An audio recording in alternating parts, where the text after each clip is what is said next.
para o 8º vídeo, onde eu vou trazer mais algumas questões aí, claro, sempre com objetivo positivo, para acrescentar na ideia aí concernente a vida após a morte. Somos imortais? Por que somos imortais? Hermes Trismegisto, no livro do Kybalion, ele é muito claro em dizer que o todo é mental, o universo é mental. Tudo que está no interior do universo está na mente do todo. No entanto, tudo que está na mente do todo é uma grande ilusão criada pelo próprio todo. Em outras palavras, o universo real, ele é mental. Se nós formos analisar sob uma ótica de Platão, por exemplo, Platão ele diz que do plano das ideias, sobre o plano das ideias, que tudo, em primeiro momento, todas as coisas, toda a nossa realidade tangível, tudo aquilo que nós interagimos no aqui e agora, todos eles partiram em primeiro momento no campo das ideias. E onde fica o campo das ideias? Nós podemos aqui fazer uma certa dicotomia. Não que os dois estejam separados, mas só para a gente ter um norte. O campo das ideias seria o campo da mente. E esse campo das ideias não é algo tangível, não é algo que tem substância. Ele é algo que está mais no campo do metafísico do que no campo do físico. Por exemplo, você não consegue, sei lá, ou de repente escapou uma ideia sua, ou volta aqui, puxa a ideia aqui, sei lá, laça a ideia, ou sei lá, nossa, eu tive uma ideia genial hoje. Bom, eu vou pinçar um pedacinho dessa ideia aqui, colocar num vidrinho e deixar de enfeite na estante. Não há possibilidade de nós fazermos isso. Mas como nós podemos manifestar esse mundo das ideias que fica no campo mental, como nós podemos manifestar isso no mundo? Através das nossas próprias ações. No entanto, o que vem primeiro? O que vem primeiro sempre são as ideias. As ideias que ficam nesse plano superior, que seria no plano mental. Por um exemplo, um marceneiro, ele não vai sair chutando um monte de madeira que ele vê na frente dele e de repente desse chute aí vai sair um guarda-roupa, sei lá, uma estante, uma cadeira.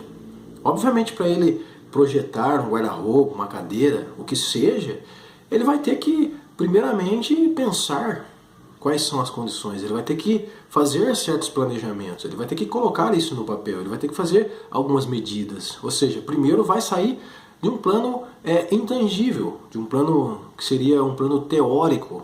Ou seja, tudo começa em primeiro momento na mente, nas ideias. E após passar por um planejamento, logo após isso, lá na oficina vai ser possível nós termos cadeira, guarda-roupa, estante, enfim. Mas aonde é a fonte de tudo isso?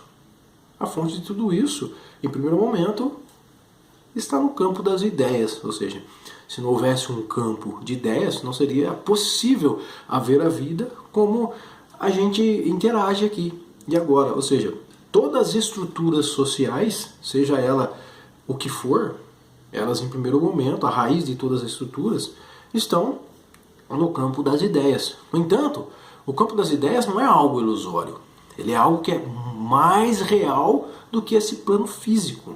No entanto, Hermes Trismegisto ele vai dizer que o todo é mente e que essa mente ela é muito mais real do que o plano físico. Porque o plano físico ele é um plano impermanente. E isso, nas observações, nós podemos concretizar claramente que ele é um plano impermanente. Porque todo o plano físico ele passa por aquele rito de nascer, crescer, ter uma certa durabilidade de tempo e logo após morrer. Isso acontece com os micro-organismos, com os grandes mamíferos, enfim, com o reino vegetal. Então, todo o plano físico, ele passa por esse estado impermanente. Mas, nós podemos concretizar que todo o plano que passa pelo plano impermanente, com certeza ele é ilusório, porque ele tem dentro de um espaço e tempo, ele vive uma fração praticamente, com relação ao universo, uma fração de segundos. Ou seja, são lapsos da própria realidade que tem um tempo muito curto de vida.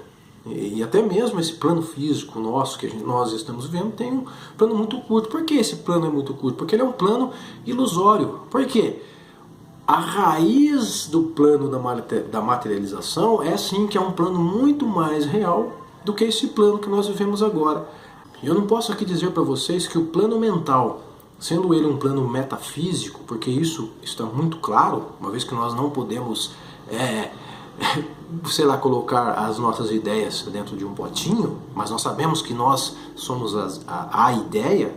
Se esse plano ele é muito mais real do que o plano físico, nós podemos concretizar de que o universo ele é muito mais objetivo em termos espiritual do que em termos material. Enfim, e aí, para deixar um pouco mais interessante essa ideia, a gente vai incrementar esses elementos do espírito, que depois cria o corpo mental, que seria o campo das ideias, que esse campo das ideias cria os corpos físicos e todos os seus subprodutos, que seriam as realidades. No entanto, o corpo físico seria um subproduto do corpo mental, que é o campo das ideias de Platão, e também que faz parte do universo mental do todo, e esse próprio universo mental seria um subproduto de uma consciência cósmica. Qual é a única entidade real? A única entidade real seria a consciência cósmica, e depois, no decaimento, o corpo mental, que é uma entidade muito mais real do que essa identidade física que nós possuímos, essa identidade de personalidade. Agora, para deixar um pouco mais claro, digamos que hoje, em termos científicos, nós sabemos, graças às nossas tecnologias avançadas, que o universo ele está num constante estado de expansão. Expansão é praticamente o mesmo que evolução. Agora, para o universo estar num estado de evolução, é óbvio nós dizermos que tudo que há no seu interior também está num constante estado de evolução, num constante estado de aprimoramento. Mas, como se dá esse aprimoramento? Eu também não posso dizer que para se dar um certo aprimoramento em todas as coisas é necessário uma conservação de memória. Sem conservação de memória não é possível haver evolução. Lembra aquele filme Como Se Fosse a Primeira Vez? Que toda vez lá o ator ele tem que conquistar a sua amada todos os dias. Porque quando a sua amada vai dormir, ela perde totalmente a memória da realidade. No outro dia, o ator ele tem que fazer os mesmos processos todos os dias. Por quê? Para ele conquistar todos os dias o coração da sua amada. Ou seja, por que isso acontece? Porque toda vez que a garota vai dormir, ela perde a memória. Ou seja, no outro dia tem que começar do zero tudo outra vez. Digamos que com a morte do corpo físico, vamos colocar um exímio matemático, um engenheiro, enfim, um músico. Com a morte deste músico, um músico extremamente talentoso, com a morte desse músico, esse campo de memória, esse campo da ideia que produziu todo esse termo musical, ele morresse juntamente com o corpo. Isso não combinaria de forma nenhuma com o termo de evolução. Até porque, com a morte desse músico, o próprio universo deveria começar do zero, novamente. Mas, dentro de um plano de evolução, que cientificamente nós podemos comprovar isso, o que combina com isso? É claro que é a conservação desse campo das ideias, que é a conservação da ideia, do campo da memória desse músico. Ou seja, se o plano mental é um plano muito mais real do que o plano físico, a entidade desse músico, ou seja, a identidade desse músico, ela é preservada, mesmo sem esse músico estar com esse veículo de manifestação, que é esse corpo físico. Ou seja, o corpo se esvai, mas o campo da memória, não. Porque esse campo da memória, ele permanece. Só que, é claro, como ele está em constante evolução, ele está aprimorando cada vez mais o seu próprio dom. Ou seja, ele está cada vez mais incrementando naquilo que ele já sabe, e aquilo que não serve, ele está devolvendo para o ciclo. Ou seja, que vai ficar também nesse ciclo de renovação. A evolução, ela tem muito mais a ver com uma depuração dos nossos próprios talentos, para deixá-los de bruto, que começamos a gente vai depurando cada vez mais para deixarmos os nossos próprios talentos extremamente requintados e inteligentes. Só que isso não é possível apenas num lapso de tempo da vida física. A gente vai precisar necessariamente de muitas encarnações para passarmos por essas experiências, para incrementarmos no campo da ideia. E com isso nós estamos colaborando com o quê? Nós estamos colaborando com o ciclo biológico dos orbes, e o ciclo biológico está colaborando com entidades maiores, e essas entidades maiores estão colaborando com o todo.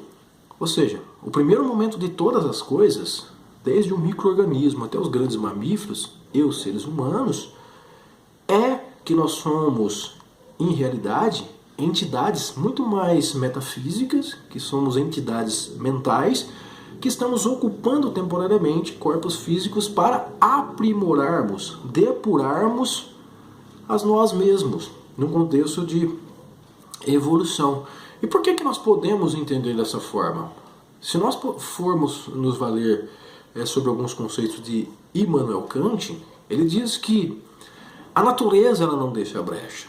A natureza ela é extremamente inteligente. A gente pode perceber o trabalhar da natureza, como as suas leis, a lei da termodinâmica, a lei da gravidade, a lei da proporção das massas.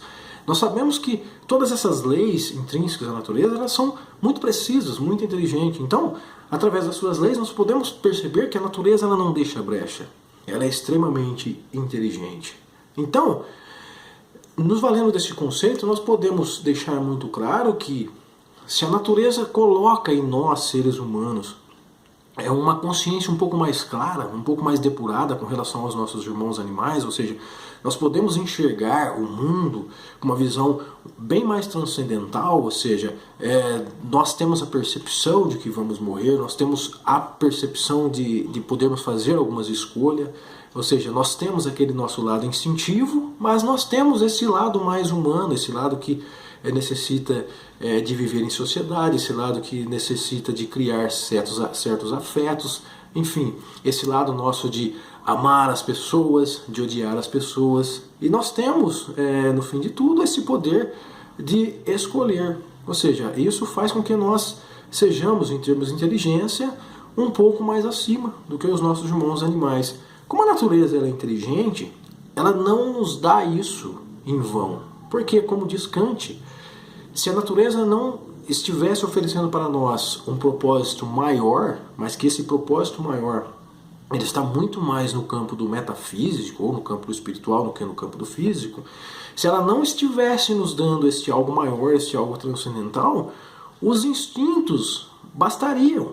Ou seja, nós seríamos como meros animais, viveríamos simplesmente para procriar a espécie e para matarmos uns aos outros, vivermos a lei do mais forte. Apesar de a gente ter essas mazelas sociais ainda, nós podemos perceber que no fundo, e isso é inegável, todos nós, seres humanos, temos a capacidade de fazer o bem, como temos a capacidade de fazer as coisas ruins. É tudo uma questão de escolha. Então, se nós temos a chave da capacidade das escolhas, é porque a natureza, ela nos chama para algo maior. E esse algo maior é algo que está no campo do metafísico, ou seja, algo espiritual, algo transcendental. E para fixar, por quê? Se não houvesse esse conceito, como a natureza é inteligente e não deixa brechas, obviamente que ela não nos colocaria essa percepção mais aguçada com relação à vida. Ela não nos colocaria diante de questões cruciais, por exemplo, o que é a vida após a morte? De onde eu vim? Para onde eu vou? O que eu estou fazendo aqui? Qual é o real sentido da vida? O que eu estou fazendo que realmente tem um valor? O que realmente eu posso fazer que contribua para um crescimento social? Então, a gente vai perceber que essas questões elas estão fundamentadas em campos místicos e metafísicos. E é por isso que eu gosto da ideia de trazer que nós, em primeiro momento, somos seres transcendentais, seres imortais, que passamos por momentos em corpos físicos para um autoaprimoramento e para um aprimoramento do próprio todo. Aí você percebe que essa ideia de ver o corpo totalmente de uma maneira integral, de que morre-se o corpo físico, morre as ideias, morre-se tudo. O engenheiro morre, com ele morre todo o seu talento. O matemático morre e também o seu talento. O músico e assim sucessivamente. Isso começa a ficar incoerente com a ideia de evolução. Porque se não tem uma preservação dessa memória para um possível depuramento com o decorrer das vidas, então o universo ele é algo estático e sem propósito nenhum. Mas nós percebemos que os nossos próprios instintos, eles nos impulsionam a propósitos, mesmo que esses propósitos, na maioria das vezes, sejam propósitos totalmente inconscientes. Ou seja, à medida que a gente vai tomando consciência dos reais propósitos da vida, a gente vai, no próprio plano das ideias, construindo uma sociedade melhor, construindo uma sociedade mais harmônica.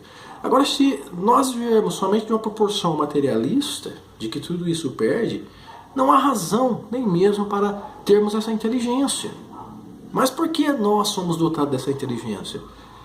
Essa questão demonstra claramente para nós porque existe algo maior. Uma vez que se não existisse, nós viveríamos como meros animais, como eu já disse no vídeo. Então, é essa questão que eu trago aqui, e que eu acho que se a gente quer harmonizar as coisas, se a gente quer abrandar menos os sofrimentos, a gente tem que perceber claramente que nós somos dotados de uma consciência cósmica, que seria uma única unidade, ou que seria Deus, para você que gosta desse conceito, ou Brahma, enfim, nomes não importam, e que dessa consciência cósmica advém todas as estruturas ideológicas, que seriam, como Platão diz, do campo das ideias, ou corpo mental, ou dando uma nomenclatura mais religiosa, seria a alma, ou kardecista seria o perispírito, enfim. E depois sim, criando corpos físicos, e que o corpo físico é a entidade mais ilusória que existe, porque ela passa por lapso de tempos. E se a gente perceber, o universo, sem dúvidas, ele é muito mais metafísico do que qualquer outra coisa. E eu vou parar por aqui nesse vídeo, espero que de alguma forma ele possa incrementar aí nos seus próprios conceitos. Lembrando que essa não é uma verdade única, eu sempre trago essas ideias sempre no intuito mais positivo, para incrementar na ideia que você já tem a respeito da morte. Se você ainda não parou para pensar sobre essas nuances, espero que isso possa te dar um norte. E no próximo vídeo a gente vai trazer algumas questões aí concernente à reencarnação. A gente vai englobar todos esses conceitos aí e mostrar de uma maneira científica, através de alguns pesquisadores renomados como Ian Stevenson, Banerjee, que realmente dá para se comprovar de que existe reencarnação. Quando a gente engloba todos esses conceitos, a gente vai ver que tudo isso faz sentido. Que a ideia da vida após a morte não é uma ideia que partiu de campos de crença, mas que sim, é uma ideia que nasce com o homem. Nasce com o homem por quê? Porque o homem, antes de estar aqui, ele já era esse ser, essa entidade espiritual. Mas por vamos dizer, por N ideologias inconscientes a respeito da nossa própria natureza, a gente acaba perdendo, a gente acaba nos desligando dessa nossa entidade entre espirituais que realmente nós somos. Enfim, nos próximos vídeos a gente vai trazer mais desse tipo de ideia e espero você aí no próximo vídeo. Se gostou, se inscreva no canal e não esqueça de deixar aí o seu ok. Abraço e até mais.